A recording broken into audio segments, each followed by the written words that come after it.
Hello and welcome. This is a time of immense geoeconomic and geopolitical uncertainty. And to get a sense at how the world is seeing the big transition from President Joe Biden to the new President Donald Trump and the impact this has on India and on the rest of the world, we're joined in the national capital by the President of the World Economic Forum, Borge Brende. Thank you very much, Mr. Brende. It's great to have you back in India. Thank you for inviting me, and great to be back in India. It's such a vibrant country.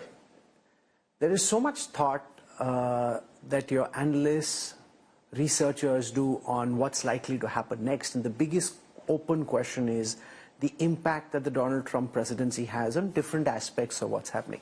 So I want to start by talking about, trade in the Indian context. President Trump threatening tariffs against Mexico, Canada, China. How do you see this play out in reality? How much of what we're hearing from Donald Trump is just belligerence, maneuvering, negotiation tactics? And what do you think he actually intends to push through? I think we're seeing a change to towards more nearshoring and friendshoring under President Trump's leadership. I think he's serious about the tariffs, but he also comes out with that as a bargaining position. He's a deal maker. So when he says he will put 25% tariffs on top of what is there already with Mexico, he says that he might not do that if they can contribute in stopping illegal immigration and also on the export of drugs and narcotics. If you look at India, and I guess you want me to come there too, I think India is in a pretty good situation. There is good relations between India and the U.S. There is also good, at least traditionally, relations between Prime Minister Modi and President Trump. And for India, U.S. is the biggest export market. It's super important, the U.S. relationship. And you can also reflect on why we're so much speaking about the U.S. The short answer is that the U.S. is 27% of the global economy and only 5% of the global population. And most of the big companies of the world are based there. So it is very important what the U.S. decisions on trade. He's also threatened tariffs against China. That's something that Xi Jinping and the CCP are quite worried about. Last time an American president and the American Congress put in place very high sanctions, it ultimately led to the Great Depression. And therefore, let's just deal with U.S. China for a moment and your impact on the kind of tariffs that he'll ultimately push through and the impact this will have on the China-U.S. trade economic relationship. It is true that the U.S. market is still very important for China, but it's now only 13 to 14% of their export that goes to the U.S.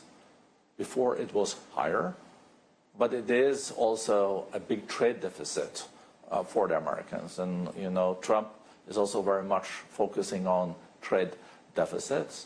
But overall, the U.S.-China cooperation is a very complex and challenging one, since there is also great competition. We call it the G2. They are the two largest economies in the world, and they're competing. I think it's a lot about the new technologies now. Who's going to be on top of the Gen AI? Who's going to be top of data flows?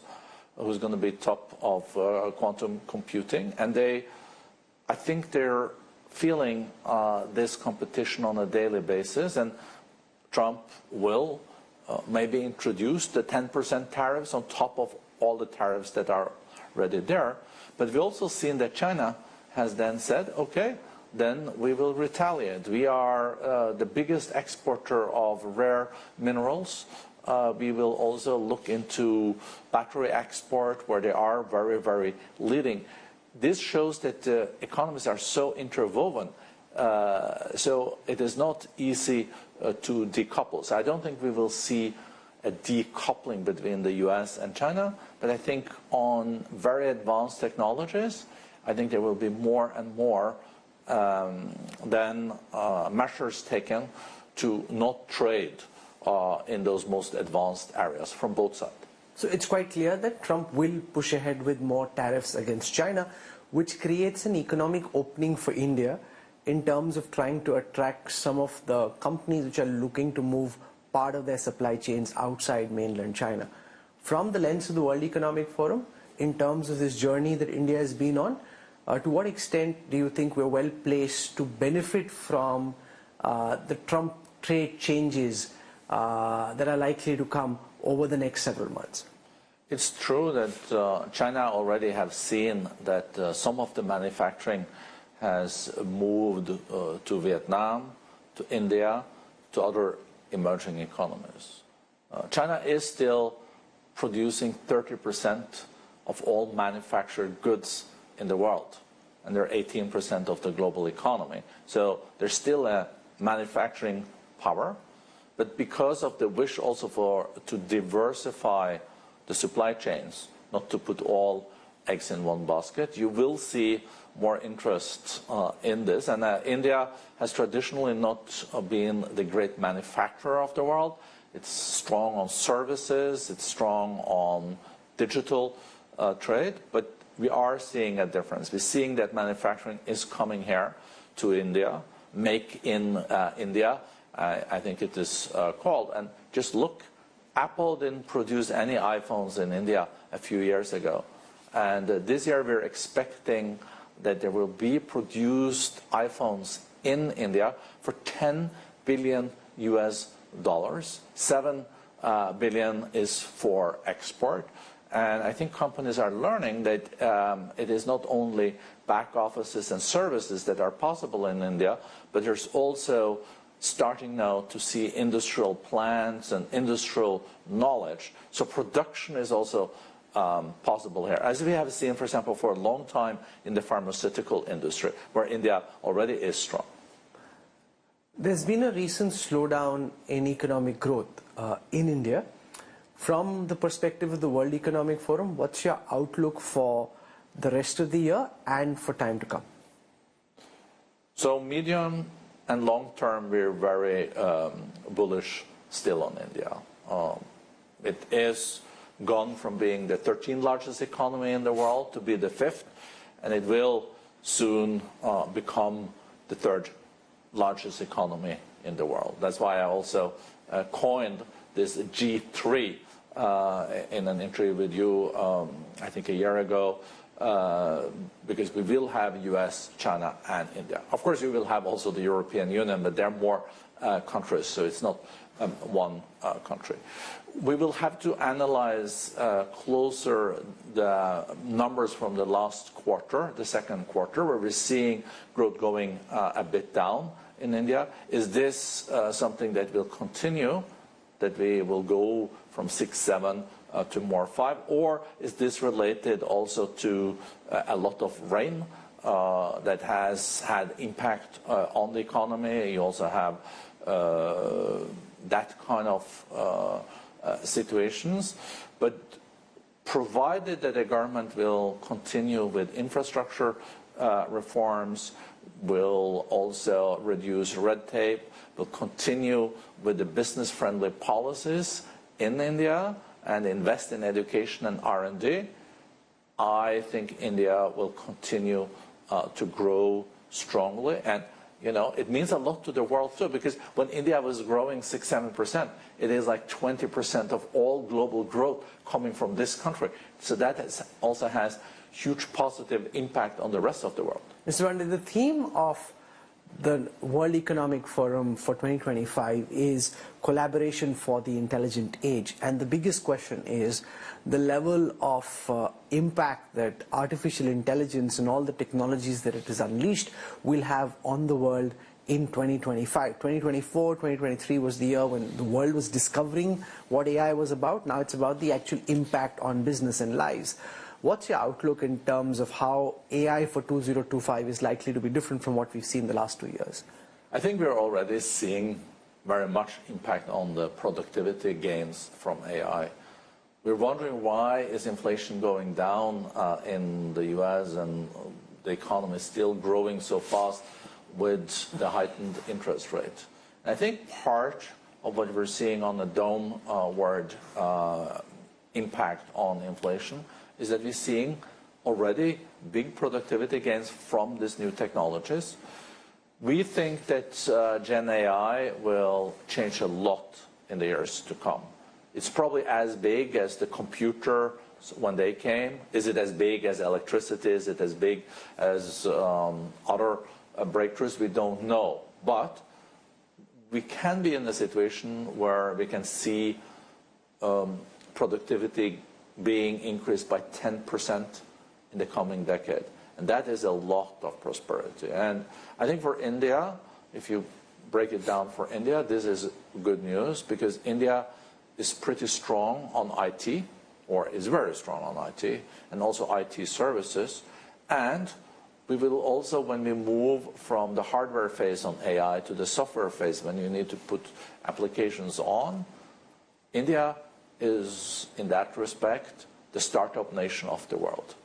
You know, there is more than 140,000 startups in India, and there is more than 100 unicorns. And there's a new unicorn coming up every 20th day in India. So this is what makes me really then optimistic on behalf of India, is this entrepreneurial culture. Even during COVID, there was a lot of unicorns being established. And IT is also, and AI is also about thinking out of the box.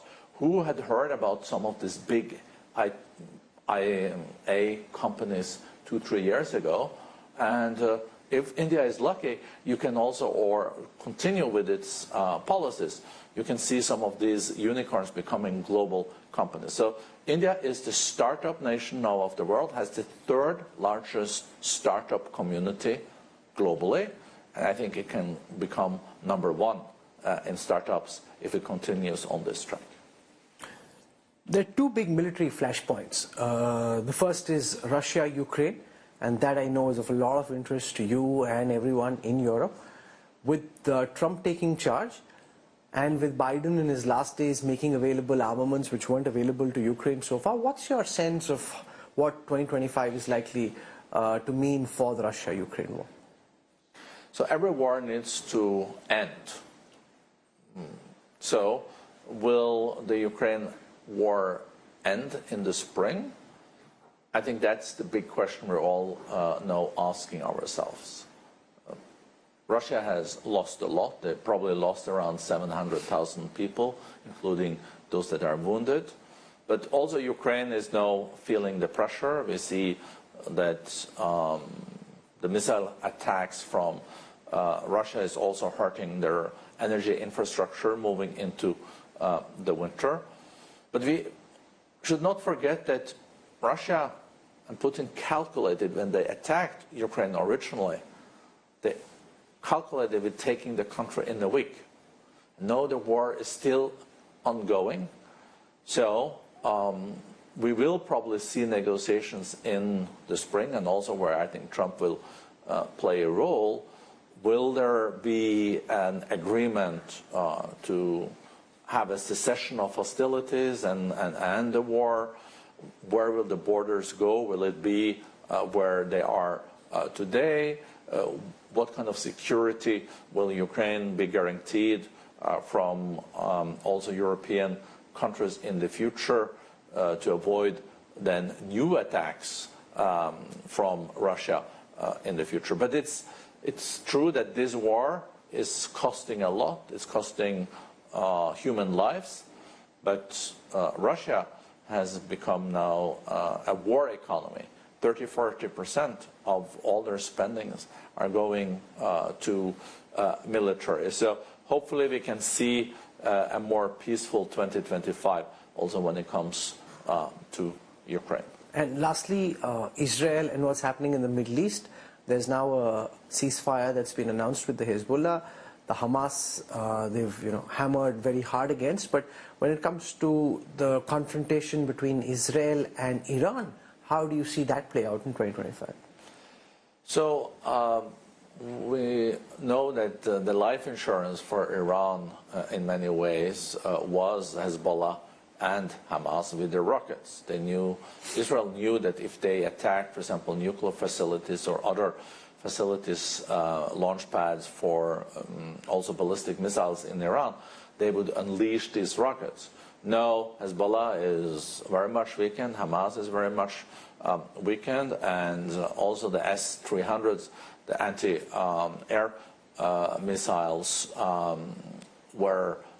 many of them were destroyed through the Israeli attacks a few weeks ago. Trump, though, says that he is a president for no wars. So I think that a further escalation now is avoidable, should be avoided. Also, I think Trump will send that clear signal to Israel and to Iran. But it's very unpredictable, the situation. I think for Trump, a red line will be development of nuclear weapons by Iran. But Israel has not the military. So Israel doesn't have the military capabilities to take out everything related to ballistic missiles and nuclear power, future potential nuclear developments in Iran. There you need the American B-52s because you have to have a different capabilities. So let's hope that there will be no further escalation also between Israel and Iran, because this is the least thing that the global economy now needs. Like, wars are very bad for prosperity and for development. Well, we've covered a wide array of topics for taking our time on this visit to India. Thank you very much, Mr. Brende. Really appreciate it. Thank you. Thank you.